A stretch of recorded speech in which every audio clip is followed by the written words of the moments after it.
fall down, you will fall down. ध्यान से चलिए गिर जाओगे, ध्यान से चलिए गिर जाओगे। तो क्या ध्यान से चलिए, कहीं ऐसा ना हो कि गिर जाओ, हुआ ना। ध्यान से चलिए कहीं ऐसा ना हो कि गिर जाओ। इसका क्या हो जाएगा? वॉक केयरफुली लेस्ट यू, लेस्ट के साथ क्या लगता है? लेस्ट you should fall down. Walk carefully लेस्ट you should fall down. ध्यान से चलिए कहीं ऐसा ना हो कि गिर जाओ। जैसे I drew my sword, I drew my sword, okay, I attacked on the enemy। I drew my sword, मैंने अपना तलवार निकाली। आई अटैक ऑन द एनिमी, मैं शत्रुओं पर अटैक कर दिया। Enemies, I attack on the enemies, मैंने शत्रुओं पर आक्रमण कर दिया। तो इसमें क्या है? मैं तलवार निकाला ताकि मैं शत्रुओं पर आक्रमण कर पाऊं या कर दिया, जो भी है। तो इसमें क्या है? मैं या माई टेंस के कार्ड। तो ड्रू यानी ड्रॉ का सेकंड फॉर्म है, ड्रॉ का सेकंड फॉर्म है ड्रू, यानी ये पास्ट टेंस में है। तो बताया गया जब प्रेजेंट या फ्यूचर में हो तो मे का प्रयोग और पास्ट में हो तो माइट का प्रयोग। सो दैट के साथ आई ड्रू माई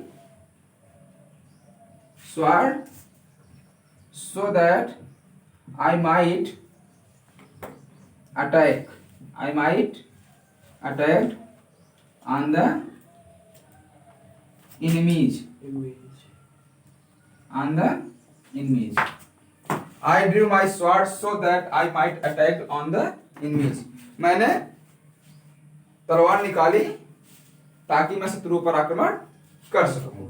तो हमें इसमें क्या था? तलवार निकालने का उद्देश्य क्या था? शत्रुओं पर आक्रमण करना, ठीक है। केयरफुली चलने का मतलब क्या था? चलने का मतलब क्या था? कहीं मैं उद्देश्य क्या था? कहीं गिर ना जाऊं, इसलिए ध्यान चलने की बात हो रही है। तो ऐसे में क्या है, आपका पहला वाक्य दूसरे वाक्य, पहले वाक्य का जो पर्पज है दूसरे वाक्य में दिखाई दे रहा है। तो ऐसे में आप सो दैट का प्रयोग या इन ऑर्डर का प्रयोग या लेट्स का प्रयोग कर सकते हैं। लेकिन ध्यान देने की बात यह है कि सो दैट या इन ऑर्डर का प्रयोग अगर होता है इनके साथ में या माइट का प्रयोग, और लेस्ट के साथ किसका प्रयोग होता है? हमेशा शुड का प्रयोग होता है। ध्यान दीजिए हमेशा अगर दैट सो दैट का प्रयोग हुआ हो एक साथ, क्योंकि सो और दैट का प्रयोग अलग अलग होता है। लेकिन अगर सो दैट का प्रयोग इस तरह से हुआ तो अगले वाक्य में टेंस के अकॉर्डिंग में या माइट का प्रयोग जरूर होगा। और अगर वाक्य में कंजक्शन गुण में लेस्ट का प्रयोग हुआ हो तो दूसरे वाक्य में चाहे जो हेल्पिंग वर्ब हो उसको हम रिप्लेस करेंगे किससे? Should say. उसको हटाकर किसका प्रयोग हो जाएगा? शुड का प्रयोग हो जाएगा। आप लोग इसको नोट कर लीजिए, ठीक है, ओके। तो पर्पस यानी पर्पस मींस उद्देश्य, उद्देश्य में सो दैट इन ऑर्डर और लेस्ट का प्रयोग होता है। जो अगला है वो रिजल्ट है, नोट करिए। रिजल्ट, परिणाम बताने वाले वाक्य। अगर वाक्य परिणाम बताने वाले हों तो उनका प्रयोग किस तरह से करते हैं?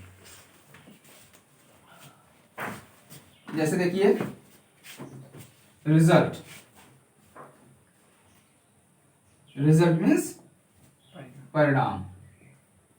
अभी आपने जो है पर्पज में सो दैट का प्रयोग देखा, सो और दैट दोनों एक साथ आए। yes, लेकिन इसमें भी सो दैट का प्रयोग होता है, सो और फिर दैट। तो कंफ्यूजन है कि ये जो बीच में ब्लैंक है इसमें क्या आएगा? इसमें एडजेक्टिव या एडवर्ब आता है। क्या आता है? एडजेक्टिव या एडवर्ब आता है, समझने का। जैसे इसमें मुख्यतः जो कंजक्शन होता है, पहले वाक्य में सो का प्रयोग और दूसरे वाक्य को जोड़ने के लिए दैट का प्रयोग किया जाता है। यानी पहले वाक्य में सो का प्रयोग और दूसरे वाक्य को जोड़ने के लिए दैट का प्रयोग, इसमें सो दैट। लेकिन ए सो दैट और ए सो दैट दोनों बहुत अंतर है।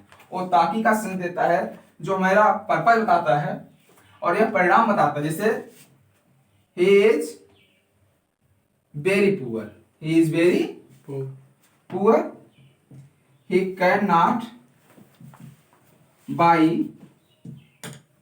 ए कार। वह बहुत गरीब है, वह कार नहीं खरीद सकता। वह बहुत गरीब है, वह कार नहीं खरीद सकता है। ध्यान दीजिएगा, he is very poor, he can not by A car. वह बहुत गरीब है, वह कार नहीं खरीद सकता है। तो इसका गरीबी का परिणाम क्या हो रहा है? कार नहीं खरीद सकता है। तो इसमें क्या करते हैं, नोट करिएगा, अगर वेरी हो, क्वाइट हो, ठीक है, या इसके स्थान में बहुत का सेंस, मच मोर, कुछ भी आ जाए, इनको हटाकर वेरी का स्थान किसका प्रयोग करते हैं? सो का, और दूसरे वाक्य को जोड़ने के लिए दैट का प्रयोग करेंगे। तो सीधे क्या हो जाएगा, ही इज सो पुअर, वह इतना गरीब है कि he can not by A car. He is so poor that he can not by A car. दूसरा वाक्य देखते हैं, जैसे he is very weak, he is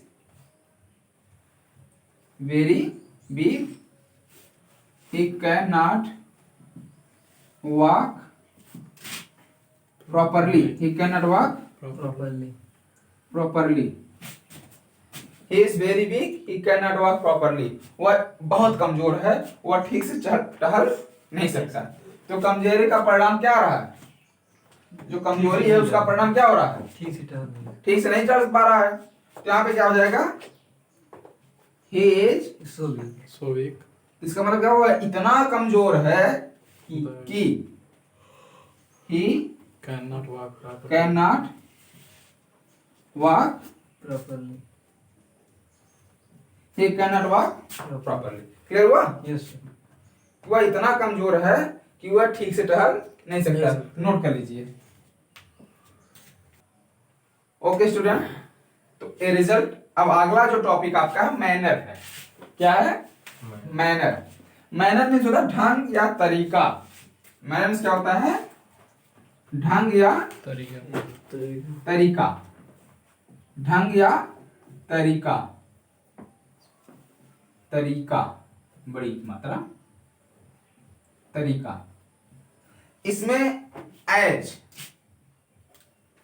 as means जैसे, या सो फार एज, उसी के जैसे, जैसे या उसी के जैसे। जैसे एग्जांपल देखिएगा, हाँ सेंटेंस को या बोलिए एक्सरसाइज से ही, जो भी हो। यू हैव ट्रीटेड, देखिए समझिएगा, you have treated me, treated me in a certain way, in a certain way। और full stop, I will treat you in the same way।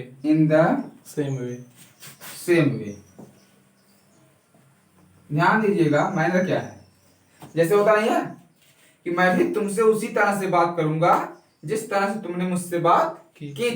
ये ढंग है, तरीका है, तरीका मैं वही अपनाऊंगा, तरीके में कोई बदलाव नहीं आएगा। उसी तरह से you treated me in certain way, तुमने मुझसे किस तरह से बात की, यानी तुमने जिस तरह से बात की थी, I will treated you in the same way, मैं भी उसी तरह से तुमसे व्यवहार करूंगा।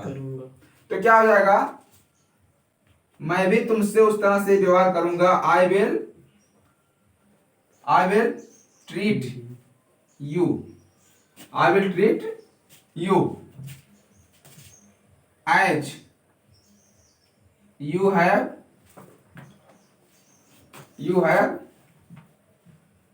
treated me।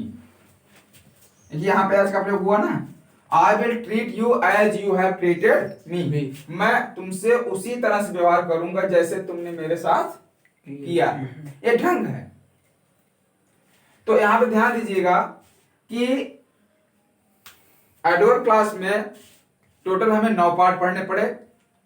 पहला टाइम, जिसमें टिल, अनटिल, बिफोर, आफ्टर का प्रयोग हुआ। इस तरह से जो भी समय संबंधी जितने कंजक्शन थे उसको हमने पढ़ा। टाइम के बाद place, where your, reason, because, condition, शर्त में if, unless, condition manner sorry, condition, contrast यानी विरोध, ऑल्दो, दो, इन केस ऑफ कंट्रास्ट, इसके बाद कंपैरिजन, सो, एज, सो एज, सो और देन का प्रयोग। इसके बाद आपका पढ़ा रिजल्ट, आपने पढ़ा रिजल्ट के बाद आपका पर्पज हुआ, पर्पज से सो दैट का प्रयोग हुआ, ठीक है, लेस्ट का प्रयोग हुआ, इन ऑर्डर टू का प्रयोग हुआ, और रिजल्ट में आपका सो डॉट डॉट दैट का प्रयोग, फिर मैनर का एज या सो फार एज का प्रयोग। तो एडवर्ब क्लास पढ़ने में थोड़ा सा आपको ध्यान देना होगा कि कौन सा वाक्य किस तरीके से है, कैसा कह रहा है, थोड़ा इसको आपको केयरली समझना होगा। अगर आप मिस करते हैं तो हो सकता है आप सेंटेंस मिस कर जाएं कि इसमें कहना क्या चाह रहा है। इसलिए पहले आप वाक्य की अच्छे से मीनिंग निकाल लीजिए, और जब मीनिंग पूरी तरह से क्लियर हो जाए तब ये देखिए यह मीनिंग 9 वाक्य माने जो 9 रूल हैं एडवर्ब क्लास के, time, place, reason, condition, contrast, comparison या मैनर, पर्पस, रिजल्ट जो भी हैं, इनमें हम किस तरह से वाक्य में जो है कौन सा टॉपिक आ रहा है और उससे रिलेटेड उसका कंजक्शन कौन सा है, इतना आपको ध्यान देना होगा। ओके, तो यहाँ पे जो है आपका एडवर्ब क्लास का टॉपिक जो है समाप्त होता है। आपको अगले वीडियो में इससे रिलेटेड एक्सरसाइज जो आपके एक्सीलेंट ग्रामर में है, वो एक्सरसाइज सभी सेंटेंस तो नहीं लेकिन कुछ जो डिफिकल्ट होंगे सेंटेंस उसको सॉल्व करके आपको समझा दिया जाएगा, और आप लोग अच्छे से एडवर्ब क्लास से रिलेटेड जितने भी वीडियो हैं उसको आप लोग अच्छे से ध्यान से देखिएगा। अगर कहीं कोई प्रॉब्लम होती है तो आप कमेंट बॉक्स में आप फिर जो है अपने स्कूल ग्रुप में जाकर के उसको जरूर कंफर्म कर लीजिएगा। ओके स्टूडेंट्स, और साथ साथ इस वीडियो को लाइक, शेयर, सब्सक्राइब करना न भूलें। ओके, धन्यवाद।